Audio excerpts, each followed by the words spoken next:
Chapter 3. One weekend, I took my daughter out to my dad's to visit family. It was midsummer. When we got there, my dad, stepmom, brother, and granddad were there sitting outside. We joined them. My family is pretty decent, if you ask me. Though not without our faults, for sure.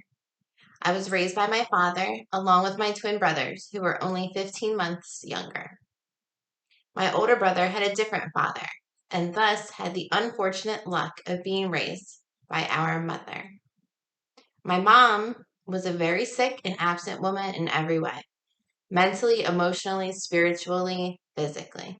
She was an alcoholic and a drug addict. My dad was on his own pretty early on. He said he came home from work one day and we were all alone, crying in our cribs. He had no idea how long we were there for, but could tell from our diapers that it was a while. He doesn't like to accept any credit for being a single father. Always says, what choice did he have? Well, I get it and greatly appreciate his humility, but we always have choices. Just like my mother walking away from her children. Though I know now that she simply wasn't capable of staying, and that in itself was a gift. It's choices like these that illustrate parts of a person's true character, isn't it? Maybe it's not all of it, but I think it's part of it. When we were young, I was maybe 7. We moved a couple hours away from my mom to be closer to my dad's family. We stayed with my uncle, his wife, and their 2 children. When I think about this time, I can still feel the music. There was always music. Live music, folk festivals, music in the car, music in the house, music everywhere. Soulful oldies, classic rock. My dad and uncle and their friends were mostly hippies at heart, a lifestyle that often goes hand in hand with drugs and alcohol. They would sit around for hours and hours playing music. My dad with the guitar or the bass or the dulcimer or whatever else he picked up. My uncle attached to his drum set. I remember one day at my new school, another little girl had her hair braided. I really, really liked it. When my dad got home from work, I asked him if he would braid my hair for me. We sat down. He brushed my long, wavy blonde hair out and started trying to braid it. I realized right away that he didn't know how to make one. I didn't say anything. We sat there for what felt like hours, him trying and trying to braid my hair. He didn't get frustrated, he just kept trying. Eventually, I ended up with a haphazard braid of sorts, but I was so glad because I understood. Here's a man, carpenter by trade, a guy's guy, but loved by the ladies too. A biker, extremely hardworking, tough, busy, single dad, taking the time to braid his little girl's hair when he didn't even know how to braid hair. You think you understand love until you recall memories like that. Patience, unselfishness, perseverance, that's love. So my daughter and I joined my family on their patio. My daughter started playing with the hose, and the rest of us were just talking, watching her. Someone said something, and it was just too funny. It's always funny there, and there are always laughs, and I adore the presence of each of those people, but this was too much. It felt like a little guy with a giant machete was inside my body, hacking away at my insides. I had to leave. I went inside. My dad came in and asked me what was going on. We were on our first trip to the hospital within minutes. This started a several week long process of going in and out of emergency rooms. We started near my dad's house, where the doctor told me that it was my gallbladder and that I should change my diet. I went home, still in dire pain, and to no avail, changed my diet. My dad and stepmom called to check on me every day. We went to a few different hospitals in my area, who referred me to my primary physician, who referred me to a gastroenterologist, then always back to the hospital. I had an endoscopy, blood tests, CAT scans, PET scans, MRIs, nothing came up. It was a mystery. They couldn't figure out what was wrong with me. We eventually ended up at the same hospital that Betsy had died in. It was just me and my dad. It was a horribly awful time. I was forced to be away from my daughter. I was still freshly devastated from losing Betsy. I was in the worst physical pain I had ever experienced. I laid in a bed in the emergency room, wondering if it was the same bed that Betsy had passed in. Wondering if the man who was my doctor was the same doctor she had. My head in complete morbid shock mode.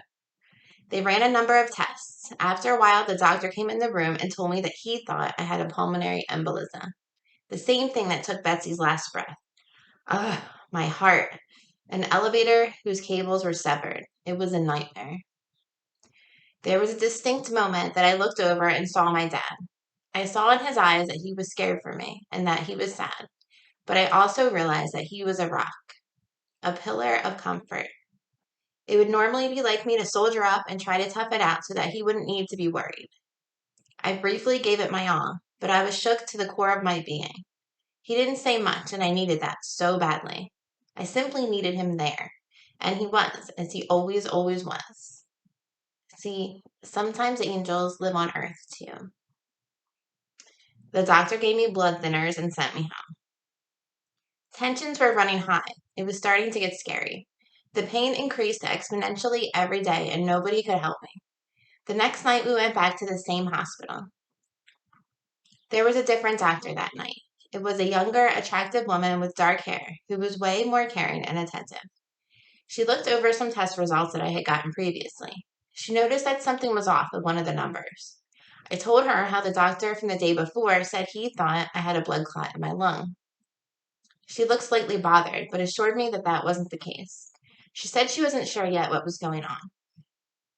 She sat across the room from my dad and I, with a soft face and a voice so kind that I instantly felt the warmth. She told me that she believed me, that she was admitting me to the hospital so we could figure out what was going on. It was a relief for me, for all of us. Thanks to this woman, there was a sense that it was going to be okay. They moved me to another room. I told my dad that he could go home and get some rest if he wanted to. He promptly dismissed that suggestion with a wave of his hand and settled in for the night. The next morning, I saw a surgeon, a very, very young Doogie Howser's long-lost twin-looking surgeon. He came in my room, felt around my stomach, asked a few questions. He explained that it seemed to him that my gallbladder was the reason for all the trouble, that it would be risky to do surgery without test results pointing towards it. By this time, my dad was not messing around anymore. He demanded that the doctor do the surgery and that he do it quick.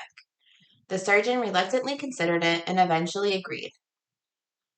As if just noticing the age of the doctor, my dad asked, "How many of these surgeries have you done anyway?" The next thing I knew, I was prepping for surgery. Thanks, Dad. The surgery lasted way longer than expected. The doctor said that I was within a day or two of death. I had a massive infection inside my abdomen. All the subsequent fluid was pushing my organs against my body cavity. My liver had gotten stuck under my rib cage. I was released within a couple of days and went to stay with my family for a few weeks to recover. They helped me to take care of my daughter. While I was there, I received a phone call from Betsy's husband. He had called to tell me that Betsy's brother had committed suicide. He had been sober on his own for a long time and eventually succumbed to the drugs and alcohol again. It was only a matter of time, really. We can't do it by ourselves. Betsy knew this, of course, but she fought for him. Promised their mother she would always look out for him. I remember feeling sorrow on her behalf, which struck me as odd as she was gone. Her husband said he felt the same. He also told me that he had a meeting with a doctor who was working in the ER on the day of Betsy's death. The doctor on duty wasn't made aware of her state. She laid in the ER for hours with a blood clot in her lungs. By the time the doctor saw her, there was nothing that could be done. Her husband told me that he had no intention of suing, but that he just wanted to talk to the doctor to be sure that this incident hadn't happened in vain, that it wouldn't happen to anyone else. He said that the doctor was very receptive and tremendously remorseful. He said he asked the doctor if they believed in God, and they said yes. He told them the story of his last moments with Betsy and what he experienced in the room with her, in that room when her soul crossed to the other side. He told me that they were both crying. I asked him what the doctor's name was and to describe them to me. Younger, attractive, dark-haired woman. The same doctor that believed me. The same one that saved my life.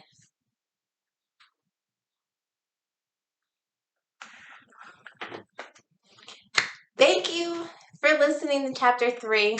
I realized the last video I said thank you for chapter 1, but it was actually chapter 2. So what are you going to do? I'm not really a videographer. I'm more a behind the scenes kind of person, but let me know your thoughts. Feel free to share anything you want in the comments. Feel free to ask me questions or share your own stories. Like, part of why I'm doing this is to normalize talking about the things that we don't normally talk about.